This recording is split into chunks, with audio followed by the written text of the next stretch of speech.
வணக்கம் தலைவா, அனைவருக்கும் இனிய வணக்கம். இன்றைக்கி நம்ம இந்த ஒரு வீடியோவில் எதை பற்றி பார்க்க போகிறோம் அப்படின்னு பார்த்தீங்கன்னா, தமிழக அரசு போக்குவரத்து கழகங்களில் வந்திருக்க முக்கியமான தகவல்களை இந்த ஒரு வீடியோவில் நம்ம பார்க்கலாங்க. தனியார் பஸ்களில் கூடுதலாக கட்டணம், கண்டக்டருடன் மக்கள் ஒரு பக்கம் வாக்குவாதத்தை நடத்திட்டு இருக்காங்க. இப்படி கூடுதலாக கட்டணம் வசூலிக்கும் பேருந்துகளுடைய உரிமத்தை அடுத்த கட்டமாக என்ன செய்ய போகிறாங்க என்பதை பார்க்கலாம்.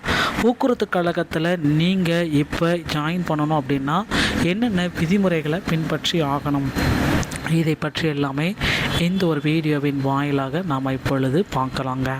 மக்களை நீங்கள் நம்முடைய சேனலை முதல் முறையாக பார்க்குறீங்க அப்படின்னா மறக்காமல் ஒரு சப்ஸ்கிரைப் அண்ட் பெல்லை கிளிக் பண்ணி வச்சுக்கோங்க. வாங்க வீடியோக்குள்ளே போகலாம். தமிழக அரசு போக்குவரத்து கழகங்களில் பேருந்து கட்டணம், தனியார் பேருந்து கட்டணம், அங்கங்கே தனியார் பேருந்துகள் ஒவ்வொரு பணிமனையிலிருந்து இயங்கி கொண்டிருக்கிறது. ஸோ தனியார் பேருந்துகளுடைய கட்டணம் திடீரென உயர்த்தப்பட்டிருக்கிறது. ஸோ எதற்கு காரணம்? அரசாங்க பேருந்துடைய கட்டணம் உயர்த்தப்படவில்லை, தனியார் பேருந்துகளுடைய கட்டணம் தங்கள் இஷ்டத்திற்கு கட்டணத்தை உயர்த்தி கொண்டிருக்கிறார்கள். இதனால் நேரடியாக பொதுமக்கள் பாதிப்படைக்கிறார்கள். பேருந்து இலவசம் என்ற சொன்ன நாட்டிலேயே இந்த மாதிரி தனியார் பேருந்துகள் கொள்ளையடிக்கும் விதமாக இருக்குது. இதற்கு யார் பொறுப்பேற்றுக் கொள்வார்கள்? போக்குவரத்து துறை அமைச்சர் இருக்கும் மாவட்டத்திலேயே இந்த கொள்ளை சம்பவம் நடந்துகிட்ருக்கு. ஸோ இதற்கு எல்லாத்துக்குமே பார்த்தீங்க அப்படின்னா பொதுமக்கள் கேட்குறாங்க, போக்குவரத்து கழகத்தில் பேருந்துடைய கட்டணத்தை குறைங்க, வழக்கம் போல் அரசு நிர்ணயித்த கட்டணத்தை நடைமுறையில் கொண்டு வாங்க அப்படின்ட்டு கோரிக்கைகள் வச்சுருக்காங்க. இவர்களுடைய கோரிக்கைகள் என்னாகும் அப்படின்றத போக்குவரத்து துறை அமைச்சர் கையில் தான் இருக்குது. போக்குவரத்து துறை அமைச்சர் இருக்கிற சேலம் மாவட்டத்தில் மட்டும்தான் இந்த மாதிரி அதிக அளவில் நடந்துகிட்ருக்கு. ஸோ அதற்கு உரிய நடவடிக்கை எடுப்பாரா போக்குவரத்து துறை அமைச்சர் பொறுத்து நம்ம பார்க்கலாம். காந்திபுரத்திலிருந்து கோவில்பாளையம், அன்னூர், புளியம்பட்டி வழியாக சக்திக்கு எடுக்கப்படும் தனியார் பேருந்துகளில் 2 வாரமாகவே கூடுதலாக கட்டணங்கள் வசூலிக்கப்பட்டு வருகிறதுங்க.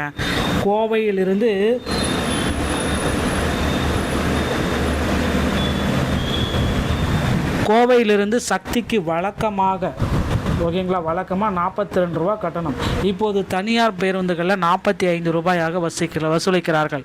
அன்னூருக்கு 19 ரூபாய், இதற்கு பதிலாக 20 ரூபாயும், அன்னூரிலிருந்து சக்திக்கு 23 ரூபாய், இதற்கு பதிலாக 25 ரூபாயும் வசூலிக்கிறார்கள். 10 ரூபாய் வசூலித்த ஸ்டேஜ்களுக்கு 12 ரூபாய் கேட்குறாங்க.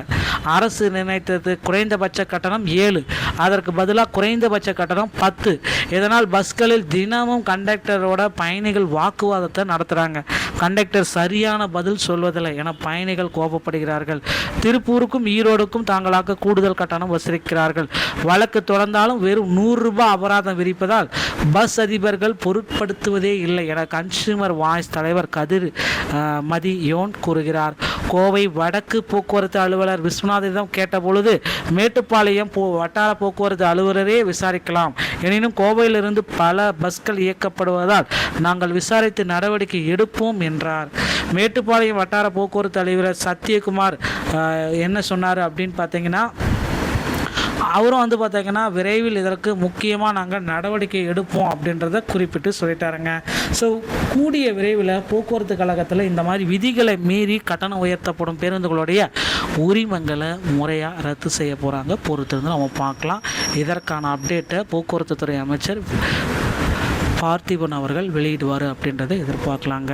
மக்களை நீங்கள் போக்குவரத்து கழகத்தில் இப்போ இருக்கிற டைமில் ஜாயின் பண்ணோம் அப்படின்னு வச்சுன்னா உங்கள் அருகாமையில் இருக்கிற ஆர்டிஓ அலுவலகத்தை அணுகி டிரைவிங் லைசன்ஸ் மற்றும் கண்டக்டர் லைசன்ஸை எடுத்து தயார் நிலையில் வைத்துக் கொள்ளுங்கள். ஸோ இப்போ டிரைவிங் லைசன்ஸ் எடுக்கணும், தமிழ்நாடு ஓட்டுநர் பயிற்சி பள்ளி அணுகி நீங்கள் டிரைவிங் லைசன்ஸ் எடுத்துக்கலாம். பேட்சி ஹெவி எல்லாமே பண்ணிக்கலாம். ஆனால் கண்டக்டர் லைசன்ஸ் எடுக்கணும் அப்படின்னா தமிழ்நாட்டில் நீங்கள் ஃபஸ்ட் எய்ட் சான்றிதழ் வாங்கணும். இது செயின்ட் ஜான் ஆம்புலன்ஸ் மூலமாக கொடுக்குறாங்க. மேலும் தமிழ்நாடு திறன் மேம்பாட்டு கழகத்தின் மூலமாகவும் கொடுக்குறாங்க. இந்த ஃபஸ்ட் எய்ட் சான்றிதழ் வாங்கிய பிறகு தான் போக்குவரத்து கழகத்தில் நீங்கள் கண்டக்டர் லைசன்ஸை பெற முடியுங்க. இந்த ஒரு வீடியோ பதிவு இதை பற்றி தான் உங்களுக்கு விளக்குகிறது. வீடியோ உங்களுக்கு பிடிச்சிருச்சு அப்படின்னா நீங்கள் நம்முடைய சேனலோடு இணைந்திருங்கள். நன்றி, வணக்கம், தேங்க்யூ.